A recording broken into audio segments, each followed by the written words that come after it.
retour dans le 22 minuit, toute l'actu vue du Sud. Voici les titres de ce journal. Ils sont venus, ils ont vu et ils ont perdu. Sans surprise, les Olympiens se sont inclinés 2-0 hier soir sur la pelouse du Parc des Princes. L'OM et le PSG ne boxent plus dans la même catégorie. La circulation des tramways perturbée à Montpellier aujourd'hui. À l'appel de la CGT, des agents de la TAM se sont mobilisés. Et puis la campagne des municipales avec quelques couacs chez les socialistes à Marseille. Certains proches de Patrick Mennucci dénoncent ses choix.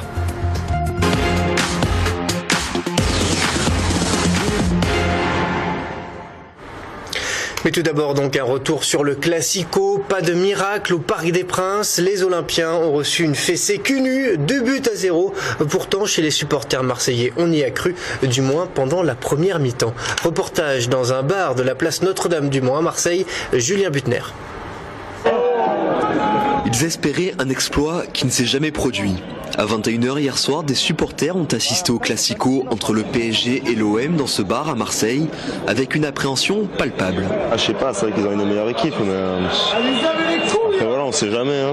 Une rencontre tendue, dès l'entame, le jeu est fermé, la crispation augmente. À la mi-temps, le score est de parité. Le jeu, c'est pas encore trop ça, donc j'espère voir un peu plus de folie, un peu plus d'excentricité, parce qu'on se fait un peu chier et qu'on se pète le cul. En seconde mi-temps, le but de Maxwell, bien lancé par Ibrahimovic, jette un froid à l'intérieur du bar. Paris est pas dangereux, puis c'est dommage. L'entrée en jeu d'Edinson Cavani réduit définitivement les espoirs olympiens, avec un second but parisien à la 78e minute. À 2-0, je pense que c'est mort. Il va falloir éviter la manita et espérer qu'on puisse réduire le score pour l'honneur. Le dernier quart d'heure est long pour les supporters marseillais, un match décevant pour José. On est vachement moins fort et on est incapable d'aller de l'avant et essayer de marquer des buts. Le score il est un peu logique. Une soirée morose pour les supporters, mais vite oubliée, comme si à Marseille on s'attendait plus ou moins au score final. Et à propos de football et de stars du ballon rond, le portrait de Zinedine Zidane est mystérieusement réapparu sur la corniche ce week-end. Pendant une petite heure, samedi soir, la figure du champion du monde 98 a été projetée à l'endroit même où pendant plusieurs années, son portrait avait été affiché par son équipementier à Marseille. On ignore tout de ce happening qui pourrait être l'œuvre d'un artiste ou plus probablement un buzz publicitaire. En bref, toujours, le printemps des jeunes aficionados s'est tenu ce week-end à Saint-Gilles dans le Gard. La première manifestation taurine de l'année a été perturbée par une manifestation anti-corrida. Une trentaine de manifestants a apostrophé les spectateurs et les arènes ont été taguées et dégradées dans la nuit. Le maire a décidé de porter plainte. À noter que la manifestation n'a pas empêché le déroulement de la novillade. À Montpellier, à présent, une cinquantaine d'agents de la TAM s'est mobilisée ce matin. Une manifestation à l'appel du syndicat CGT qui a perturbé la circulation des tramways à la gare Saint-Roch, puis place de la Comédie. Les agents des transports de l'agglomération Montpellier-Rennes réclament une revalorisation de 10% de leur salaire qui serait bien plus bas que dans d'autres villes, selon eux, pour des missions équivalentes. Écoutez. Tous nos collègues des réseaux de France, pratiquement tous, sont beaucoup mieux payés que nous. Et il faut savoir que même un conducteur de camion-benne aujourd'hui de déchets gagne plus que nous. Donc aujourd'hui, on ne peut plus accepter ça. On ne transporte pas des déchets, on transporte des usagers. On leur doit un service public de qualité. Et pour obtenir un service public de qualité, il faut que les salariés de ce service public soient rémunérés à leur juste niveau. Dans l'actualité également aujourd'hui, la mobilisation a été payante pour les sages-femmes. La ministre de la Santé a annoncé aujourd'hui que leur statut allait évoluer. Mais du côté des sages-femmes de l'hôpital de la Conception à Marseille, on reste prudente en attendant les annonces qui seront faites demain par Marisol Touraine. Reportage Romain Péric. Depuis novembre 2013, des milliers de sages-femmes partout en France ont manifesté. Elles souhaitent voir le statut de leur profession évoluer. Après de nombreuses réunions, le comité mis en place par la ministre de la Santé, Marisol Touraine, a désormais pris une décision. Le statut des sages-femmes à l'hôpital va changer, que leur rôle médical, leurs compétences spécifiques seront pleinement reconnus, mieux reconnus à l'hôpital public et c'est une bonne chose. 5 années pour obtenir le diplôme et un passage obligé en école de médecine. Pour Pourtant, ce métier était jusqu'alors reconnu simplement comme une profession paramédicale. Soulagés, les sages-femmes espèrent quand même avoir le même statut que les chirurgiens dentistes et les médecins. Je dis enfin, puisque ça fait 4 mois que nous sommes en grève et 4 mois que nous attendons qu'elle se positionne sur notre statut. Notre statut va changer, on savait déjà qu'il allait changer, puisque de toute façon les 2 propositions qui sont faites demande un changement de notre statut actuel. On espère qu'elle fera le bon choix surtout. Les détails de cette réforme seront publiquement dévoilés demain à 10h à l'occasion d'une conférence de presse de la ministre afin que le sort des sages-femmes soit fixé. On ouvre maintenant notre page spéciale municipale.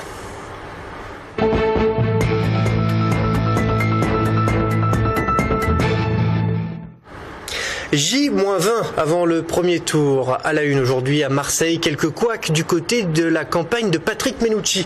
Certaines personnes qui étaient ou qui sont dans son entourage critiquent les choix du candidat, parfois avec beaucoup de véhémence. Alors quel est le problème chez les socialistes marseillais? C'est un reportage de Sidonie Caneto. Tout a commencé par un communiqué vendredi après-midi de la part de Jean Viard, porte-parole de la campagne pour le PS. Il dénonçait entre autres un partage des sièges sur les listes par rapport au pourcentage de voix obtenus aux primaires.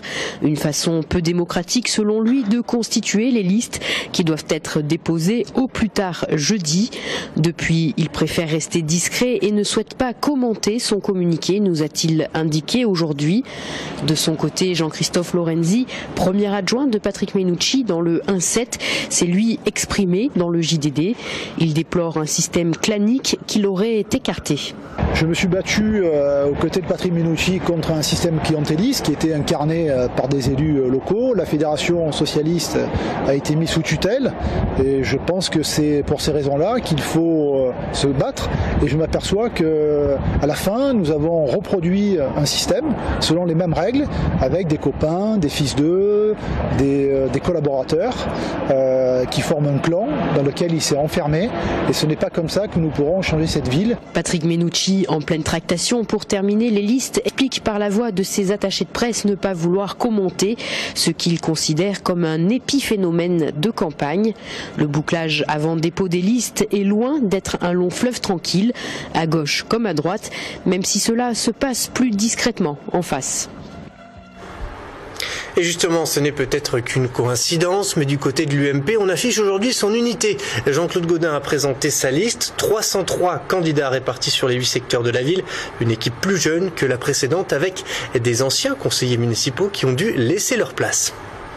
Quand sur une liste, 18 élus qui m'ont accompagné, et souvent pendant longtemps, je leur ai demandé de se retirer pour qu'on puisse procéder à un renouvellement, à un rajeunissement, avec des personnalités nouvelles, pour préparer bien entendu l'avenir autour de moi. Vous savez, quand on veut être maire de Marseille, il faut être consensuel.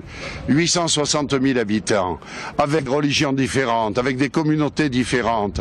Allez, ayons un peu d'humilité et essayons de rassembler, de faire une politique de générosité. Direction Montpellier à présent où Joseph Francis le confirme, le candidat UDI a bien bouclé la liste qu'il mènera à l'élection municipale. Ce matin, ce sont ses 24 futurs adjoints qui étaient présentés officiellement. Parmi ses premiers colistiers, Denis Paulet, l'ex-candidat à la mairie, s'est rallié à Joseph Francis et devrait être en charge des finances si la liste UDI remportait le scrutin. Nous avons voulu mettre un accent sur les compétences et dire voilà les personnalités qui vont demain gérer le quotidien des Montpelliérains en fonction de leur spécialité, du travail qu'ils ont effectué, de leur connaissance de ces domaines d'activité dans lesquels ils seront. Notre liste est bouclée, 65 personnalités de la société civile, dont 35 sont UDI, et 12 écologies citoyennes, 6 qui viennent de l'UMP et d'autres personnalités qui sont de la société civile tout court et qui n'ont aucune appartenance politique. On part à Nîmes à présent pour parler des dépôts de candidatures. C'est la dernière ligne droite pour les candidats aux élections municipales. Ils ont jusqu'à jeudi 6 mars 18h pour déposer leur liste dans leur préfecture. À Nîmes, justement, chaque liste doit représenter 55 colistiers et colistières à nombre égal. Une étape franchie aujourd'hui par Jean-Louis Volbert qui mène la liste citoyenne Agir pour Nîmes. Reportage Olivier Michel. Se présenter au municipal, c'est bien, mais déposer sa liste en préfecture, c'est encore mieux, surtout lorsqu'on est le plus petit candidat sur les 8 qui se présentent à la mairie de Nîmes et avec le plus petit budget. Nous n'avons pas de support de parti politique et donc c'est chacun d'entre nous qui participe et on a demandé à tous les colistiers d'aider financièrement la liste et on est arrivé à aujourd'hui à une dépense globale de l'ordre de 8 500 € entre la location, les flyers, etc.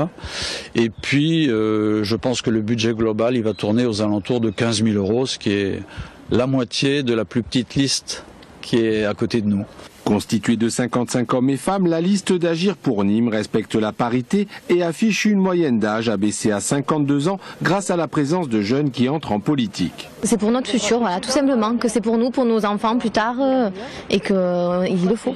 Pour que ça change, pour que ça se sache qu'on est jeune, on a des projets mais on n'est pas aidé.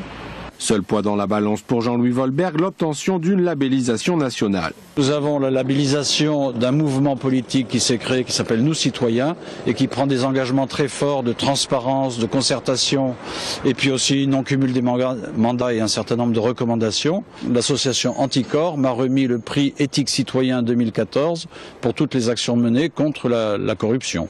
Des arguments que Jean-Louis Volberg ne manquera pas de faire valoir dans sa campagne, lui qui depuis aujourd'hui est candidat déclaré aux élections municipales de Nîmes. On passe maintenant au reste de l'actualité en bref et en images. Franck Chassagnon. Philippe Lucas, devant la justice, l'entraîneur emblématique de la natation française est jugé au tribunal correctionnel de Melun pour vol et recel d'abus de confiance. Mis en examen en 2008, l'ancien entraîneur de l'Ormanodou est soupçonné d'avoir touché des chèques litigieux d'un montant estimé à 20 000 € et emporté du matériel de sport appartenant au club. Jean-François Copé se dit victime d'un lynchage médiatique. Le président de l'UMP, accusé par l'hebdomadaire Le Point d'avoir favorisé des proches pour assurer l'organisation de meetings surfacturés, a décidé de contre-attaquer. Jean-François Copé exige la transparence financière de tous les partis politiques depuis 2007. L'UMP est déterminé à mettre à disposition l'intégralité de sa comptabilité, l'intégralité des pièces comptables, des factures et autres justificatifs de toutes ses dépenses, de toutes ses recettes, en toute transparence et dans un souci de respect de la démocratie. La côte atlantique, de nouveau en alerte aux intempéries. Météo France a placé 11 départements en vigilance orange aux vagues et submersions. Les risques d'inondation en bord de mer sont élevés, un mois après la première tempête dévastatrice. Aujourd'hui, des vagues de 12 à 13 mètres ont été enregistrées à la Pointe-Bretonne et à Belle-Île. Des vagues qui se sont amplifiées en soirée au moment de la pleine mer.